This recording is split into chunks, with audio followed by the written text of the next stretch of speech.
Good afternoon, everyone, and welcome back to Girls with Goals Global. You have tuned in to video number 8, where we are going to discuss startups, definition, and investments. Now, first and foremost, I would like to thank all those who viewed videos 1 through 7 so far.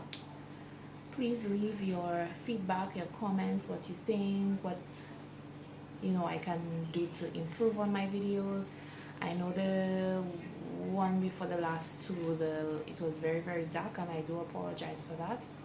But I hope that the remainder of the videos that I'm going to produce under phase 2 of the Bosses Building Bosses project will be, brighter and more, pleasing to the eyes. But the most important thing is the information that I would like to share with you. And today we're going to talk a little bit about startups. What is a startup? The different categories of startups, and how do investors see us through their eyes, and how we should be seen in theirs. Okay? If I'm looking down, it's because my notes are on me on my laptop. So just a disclaimer. So I want to start with what a startup is and the definition of a startup. So a startup basically is an entrepreneur.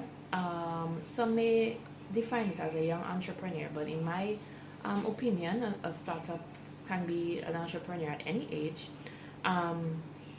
who establishes a small business or a company, not only by themselves, but they may start it with someone else or a group of persons to create something that in their eyes is needed and is unique and can bring value to the market that they want to target.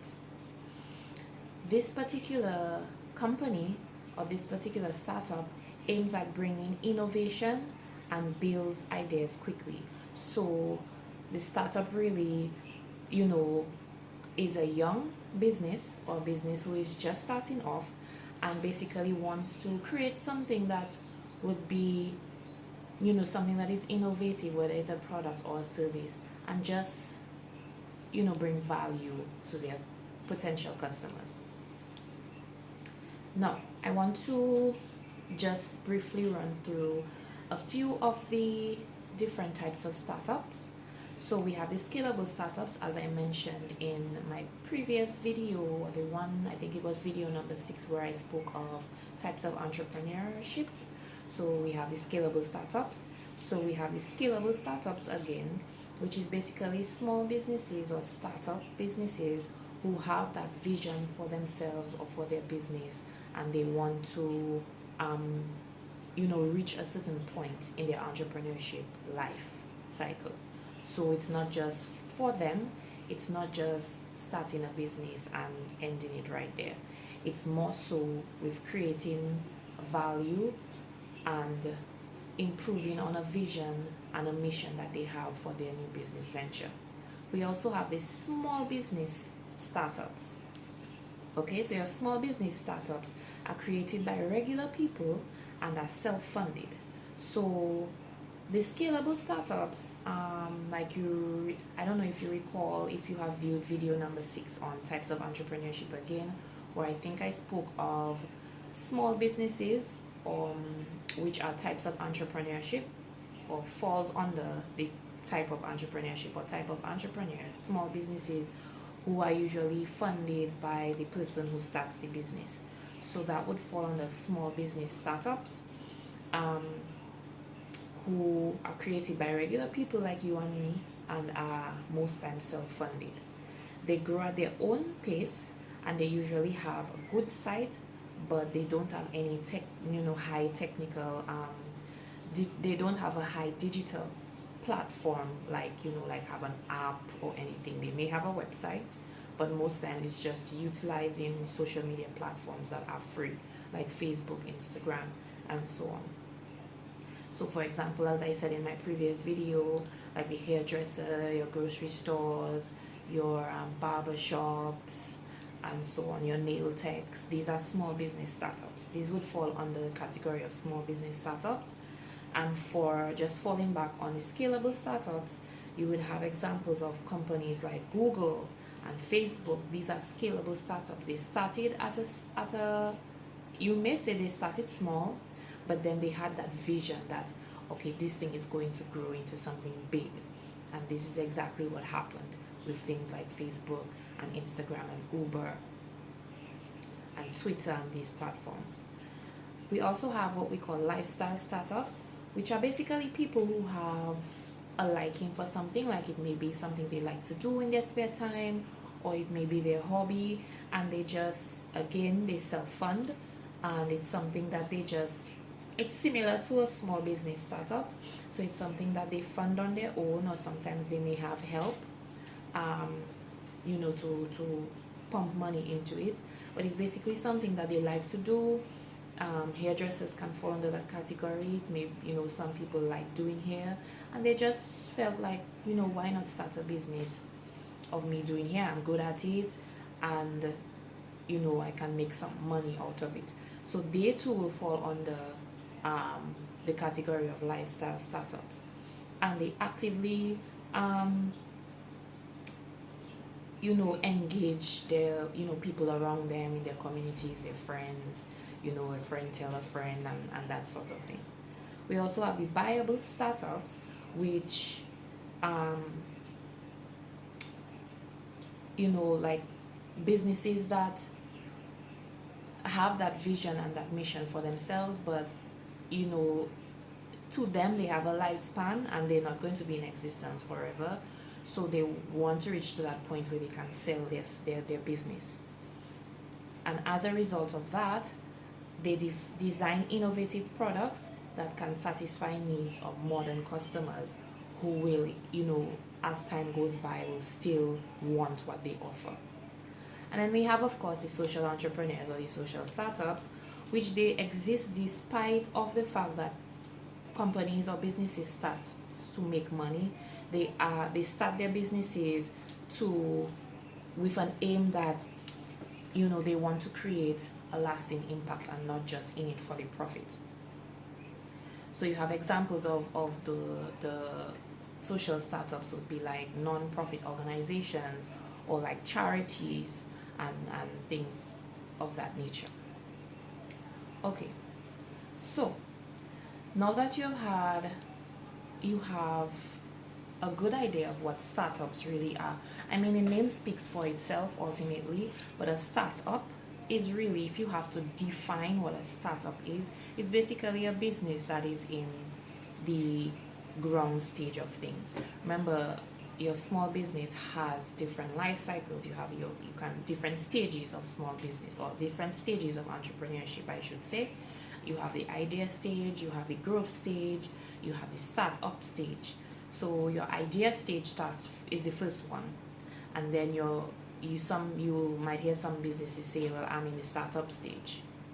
The idea stage, which meaning they have the idea and they're just putting things together, they're just piecing things together, whereas the startup already went through this stage of creating a business model, and well, it's depending on the startup. So let's say it's a social startup, so they went through that process already of creating a business model and developing what their vision is and what their mission is and what impact they want to create for their target markets and how they see themselves in 5 years and in 10 years and all this. So the entrepreneurship in itself have different life cycle or stages of business, I should say. So being a startup is really, you're just starting. You don't have $1 million in the bank. You're not at that point, I shouldn't say that, but you're not at that point yet where you can say, yes, I have everything figured out. So that's basically what a startup is, and along the lines of and including the different categories of startups, as I mentioned. So I hope this video, very brief video, enlightened you a bit if you were not sure of exactly what a startup is, or what's the difference between a startup, a small business, a medium business, I hope this video on startup and its definition enlightened you in some way or the other. So we spoke about the startup definition. What about investments? What about investing in our startups? Or maybe you want to know, you may be on two sides of the fence. You may be a startup and you want to know, what do you need to be investment ready? And you may be on the other side of the fence. You may be an investor wanting to, or not really like a big time investor, but just somebody that wants to assist a small business or a startup and want to know what you need to look out for. So I'm just going to give you a few guiding factors, and also in the comment section I will link just a sample startup investment guide, just giving you different steps and just expounding more on what I'm about to say in terms of investing in startups. So first of all, you want to make it known that before making a decision, you will run an evaluation on the startup, and I'm sure that the startup will want to run an evaluation on their potential investor. What I mean by evaluation, and all these things, mind you, are just things that I am sharing my view on. You may not agree. You are free to comment and tell me, well, I don't think that's right, or just just it's healthy feedback, and that's the point of these videos. Is just to disseminate information, but based on fact and research, and also based on my opinion and through knowledge and guidance that I've acquired. Okay, back to step one. So you want to, I think it's good to evaluate both parties in terms of evaluating the startup that you want to invest in, and also the startup from the startup's point of view, to get to know their potential investor, basically. Okay. Now the second thing is your objectives and strategies. Now I want to just make a I expounded on that last year in the video that I made about entrepreneurship, start, run, and grow your business. But I just want to highlight it again in this video. There's a difference between an objective strategy. You have your goals, you have your objectives, you have your strategy. Your objectives are your measurable steps to get to your strategy, which ultimately gets to your end goal. So your objectives are going to be your measurable steps. How am I going to achieve what I want to set out for my business in order to obtain that particular goal, if that makes sense? So your objective would be, I am going to be more consistent on social media. That's the objective of you wanting to make an increased presence on social. I'm going to be consistent on social media. Your strategy now is your tactic. How are you going to be more consistent on social media? Therefore, creating now for that goal that you want to see for your business to get more traffic. So you see where I'm getting at. Your objective, how are you going to be more consistent on social media? Your objective is going to be your steps in order to get to your strategy, which ultimately aligns with your goals. So your objective is what you are going to do. The strategy is how you want to achieve that particular what, or that particular step, whatever you want to call it. And then by knowing how you're going to do it, you will then have a clear vision of what path you should take, or the direction you should go in order to achieve your goal. So you have your goal at the helm, your strategy, and your objectives. So what's the goal behind your interest in investing in a venture?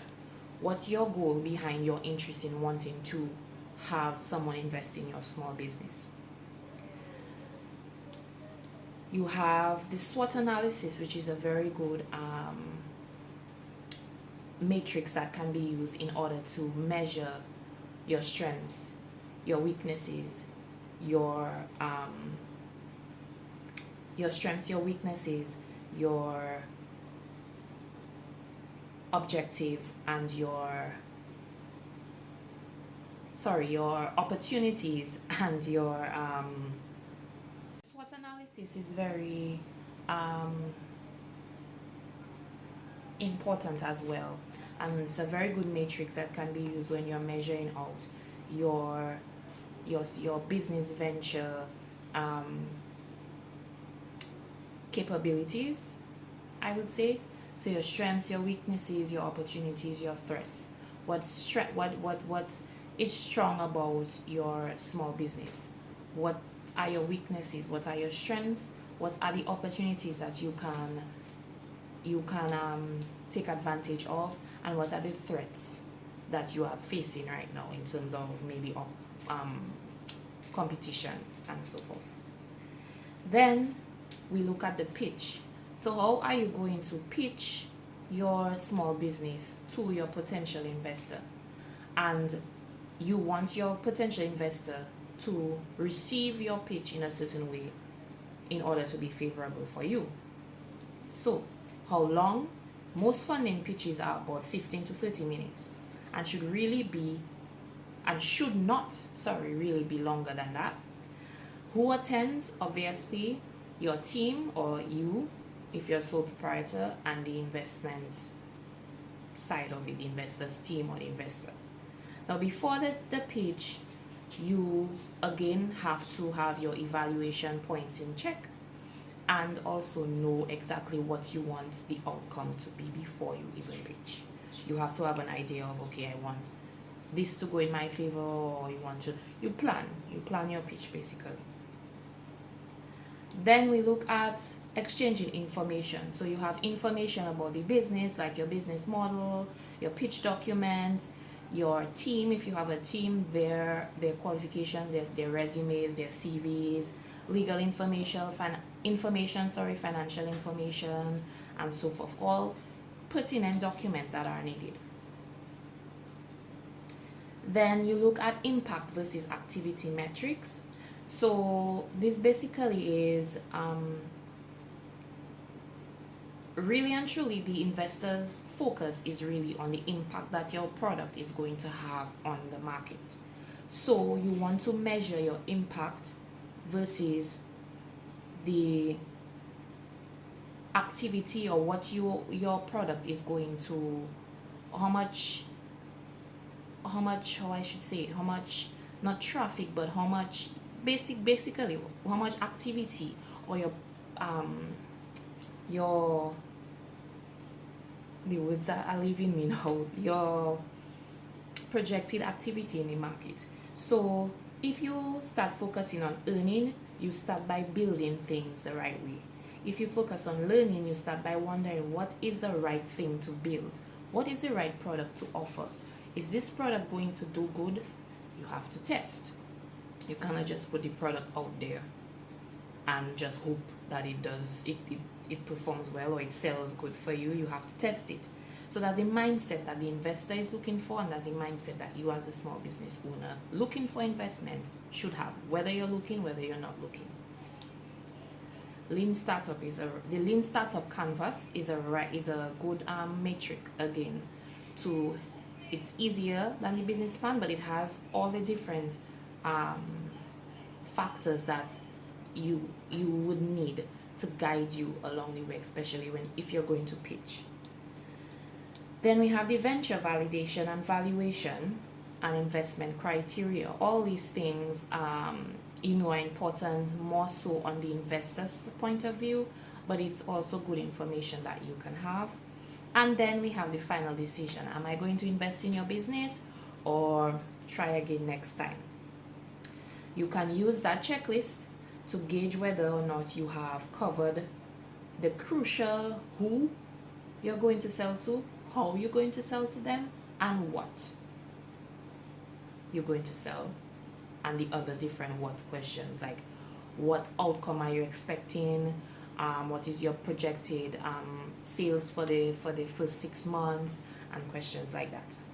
Okay, So this brings me to the end of our video. I'm not sure if I went over 15 minutes because I wanted all the videos in this series to be less than 15 minutes, but I do hope that the information that was received here was well received, and it at least joggled your mind a bit and, you know, gave you some things to think about.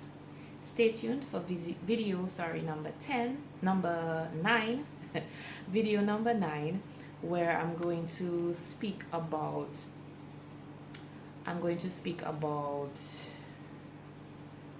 the history of entrepreneurship. Stay tuned and happy viewing.